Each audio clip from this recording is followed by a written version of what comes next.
and welcome back to the studio sessions. We are in a different setting this week. We're doing a bit of an on-the-road edition of the studio sessions. So a few studio notes.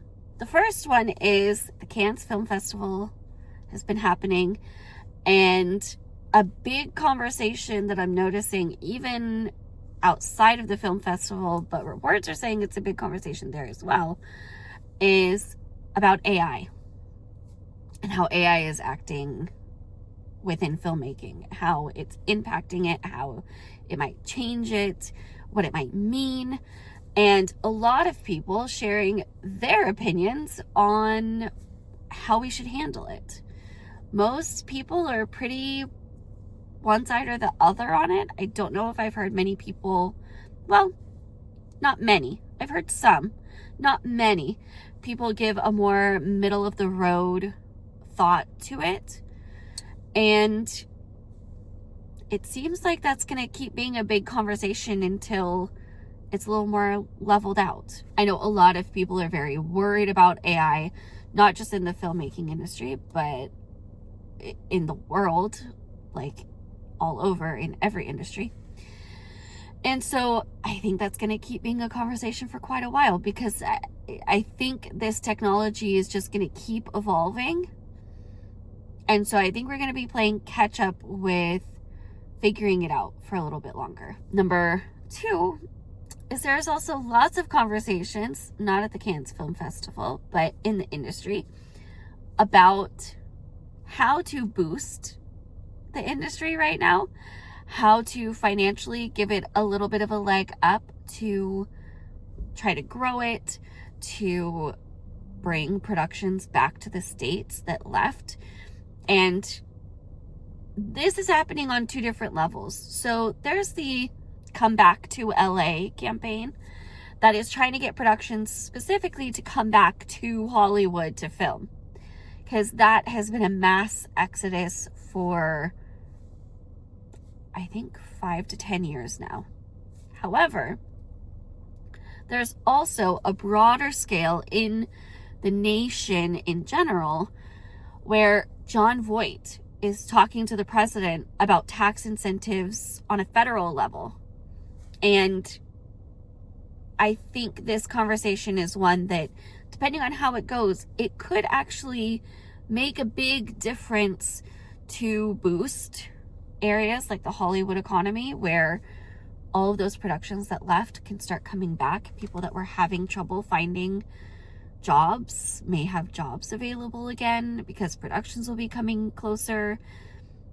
I think if this is done right, we could be competitive enough in certain regions to make a difference in this area. This has been something that a lot of people are worried about. I think it's something that people will continue to be worried about. And so the biggest focus seems to be on getting tax incentives and reforms in place to better boost financially the benefits and cost of filming in LA, because it got so much more expensive than everywhere else. That's why production started leaving. And it has now just become a mass exodus. I mean, there is the more recent story of The Pit filming in LA specifically, and they were very focused on keeping it in LA. But that is not the majority. That is one major show that has kind of stuck their feet in the ground on that. And I think maybe that could set an example. I think tax incentives will be a bigger way to bring people back, because if you can compete with over there, then sure, we'll come back. It's cheaper. If it's going to be the same cost just for feels, I don't think business-wise and financially that's going to be enough. You have to compete with the massive incentives that we're seeing in places like the UK, like Canada. I mean, at one point, Georgia was a major competitor within the States, but even that is getting outshined by places like Ireland, where the floor went to film. So this, I think, will be a good focus to try to get something done. I think also just a boost in Hollywood in general would be something that would help some. But that's a different part of that conversation. So lots of tax incentive talk within that, both on the state level in California and federally with John Voight talking to the president. And our final studio note, number 3, more from the Cannes Film Festival, and specifically the films that are doing well, the films that are getting focused on. And I actually wanted more talk about what films even made it to the festival. According to the dailies, which I will have linked in case you want to subscribe to the dailies newsletter to get some of these reports, to get some of these headlines, to stay up to date. They are reporting that no studio tentpoles whatsoever made it into the Cannes Film Festival. It was all smaller indie films, none by studios, and that's huge. I think that shows this shift that we were talking about, going to smaller stories, smaller films, and not the epic, large, action-y, packed ones. That's just not what people are looking for. So, yeah, that was an interesting note, and it'll be interesting to see what comes out of Cannes and what ends up being bought, what kind of has a bigger life outside of Cannes, and comes of it. So that is the studio notes this week.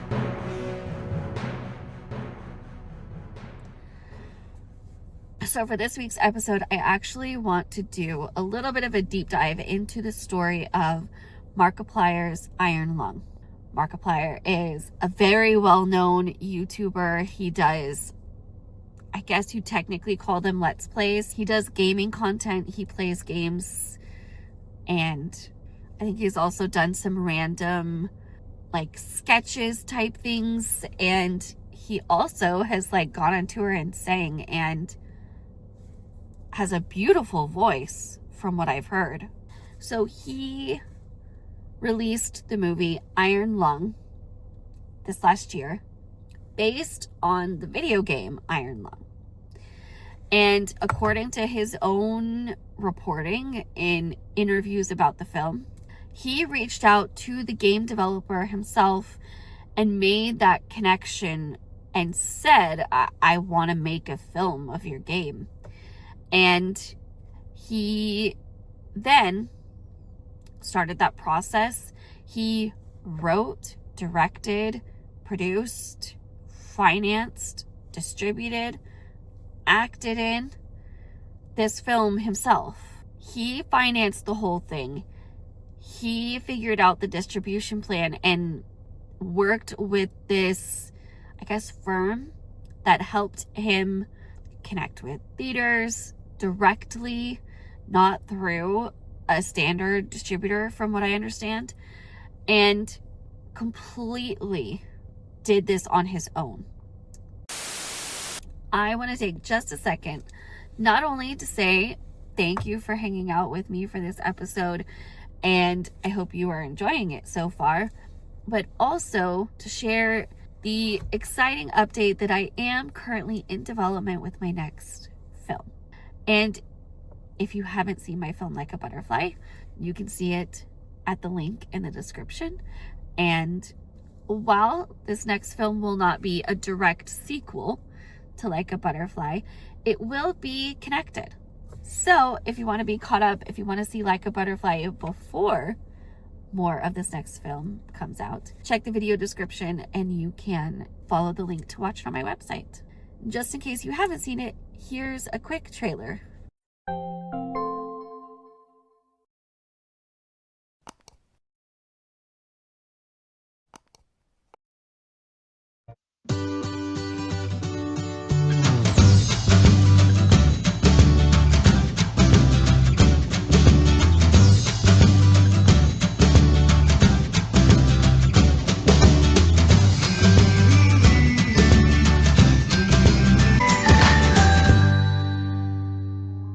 did not start my channel intending to share about Turner syndrome on it. Then I started getting a flood of comments of girls and women that also had Turner syndrome, and then I just couldn't stop talking about it. My story actually starts before I was even born. Pretty quickly it became obvious that something was wrong. It is Tuesday and my appointment is tomorrow.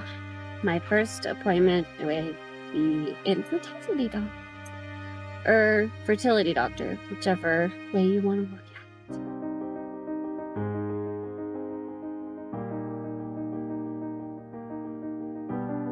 My name is Brooke, and I have Turner syndrome. I was diagnosed with Turner syndrome at about age 13. As far as symptoms or health complications, I'm very lucky. My Turner syndrome story started like when I was 5 years old. So I was 7, and I was diagnosed in Houston, Texas. I was diagnosed with Turner syndrome upon my birth in April of '94. I was diagnosed when I was 2.5 in June of 2002. I was diagnosed with mosaic Turners when I was 12.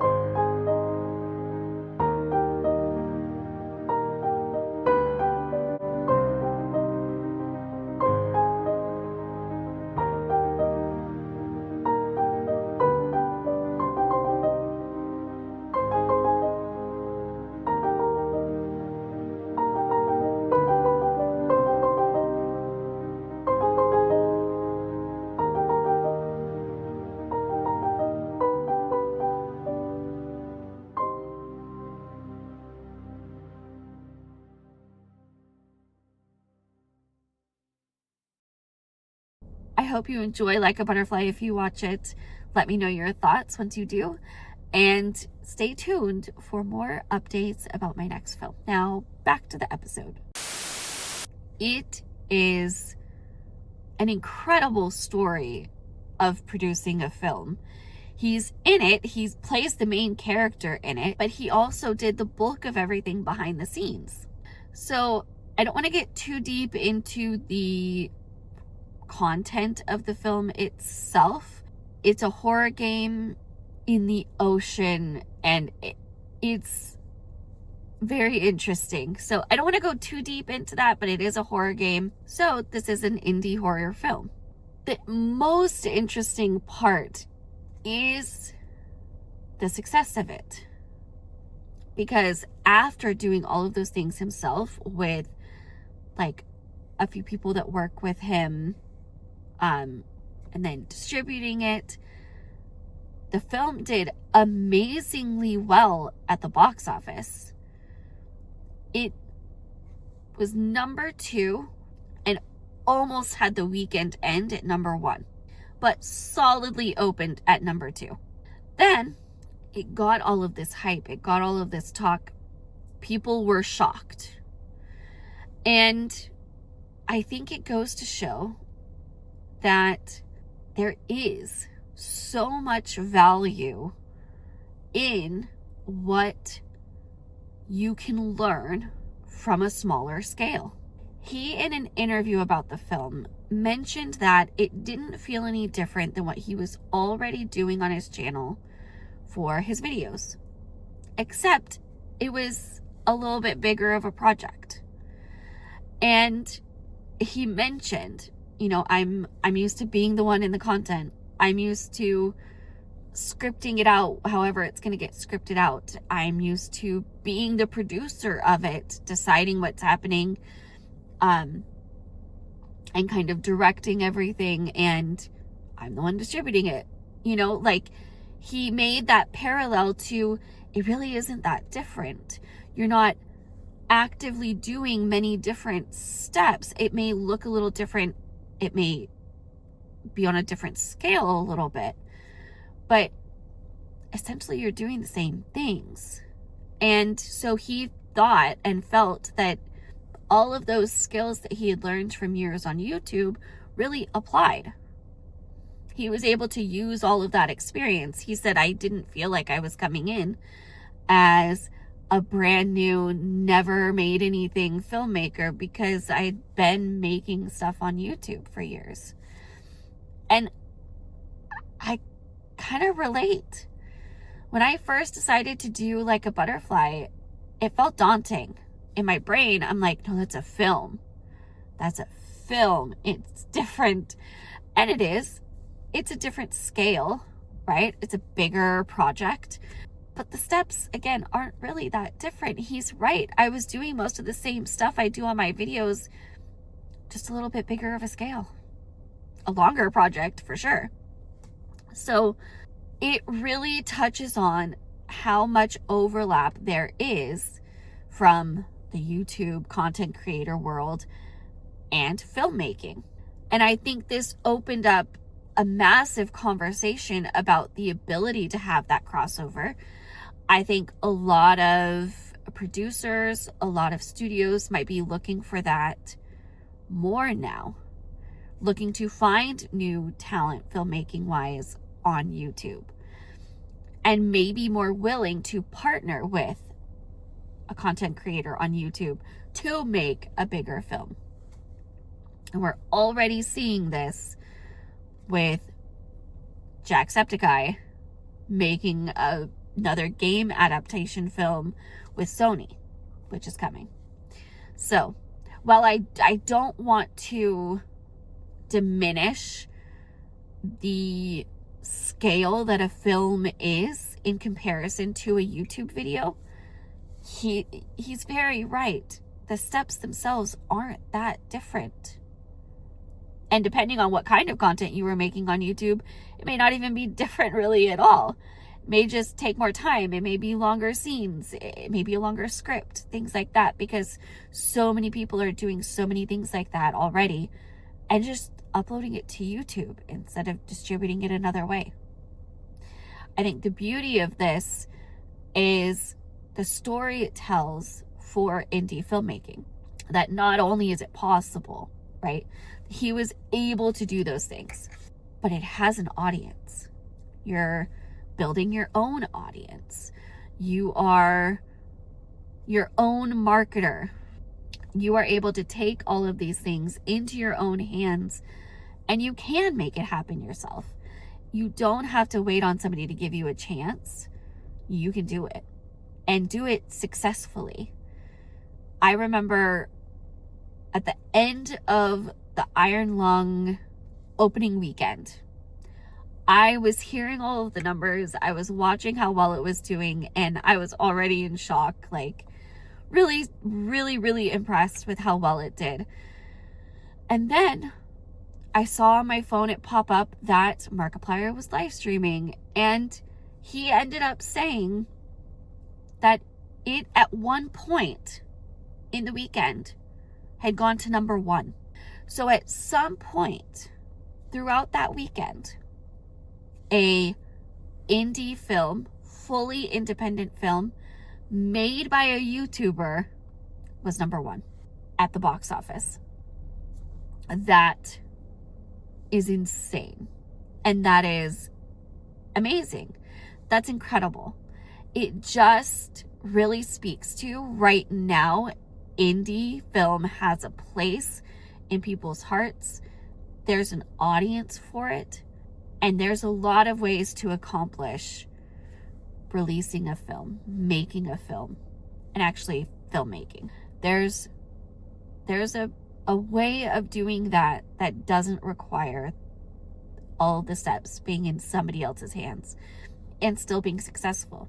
Because many times when you think of, oh, well, I get to decide everything, sure, but I'm also like scraping to even try on my own because there's so many obstacles to doing that.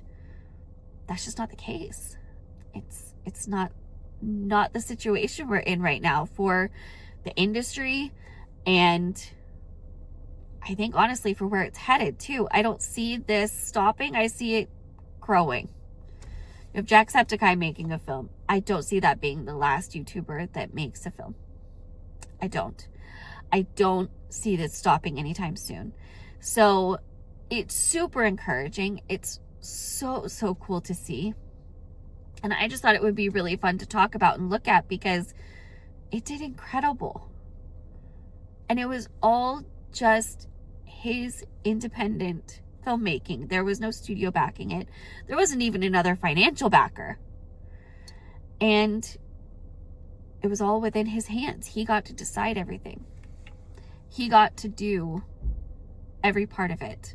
And as somebody working to build a studio, as somebody who is currently developing the next film, as somebody that is wanting to continue filmmaking, it's really a big morale boost to see that kind of opportunity being given to others in my lane of filmmaking, where I'm not in the Hollywood system making my videos or my film or podcast. I'm doing it all myself on YouTube. And there's more and more of a place becoming for that. So I just was really excited about that. It's a really cool story to me. I would love to hear your thoughts below. Did you see the film? Did you like it? Let me know. And yeah, I can't wait to see if he does more. Can't wait to see how this whole thing grows within the industry, especially right now with Hollywood looking for new creative ways to get people to the theater. I could see this being a good avenue. So that's what I wanted to talk about this week, and I hope you guys enjoyed it. If you did, give it a thumbs up. Make sure you subscribe so you see when the next Studio Sessions episode comes out. It's every Wednesday at 10 a.m. And I'll see you guys next week. Bye! The Studio Sessions is a Butterfly Entertainment production. You can keep up with all of our podcasts, YouTube videos, films, and other projects on our Instagram page. We are at Butterfly Entertainment Group. Thanks for listening.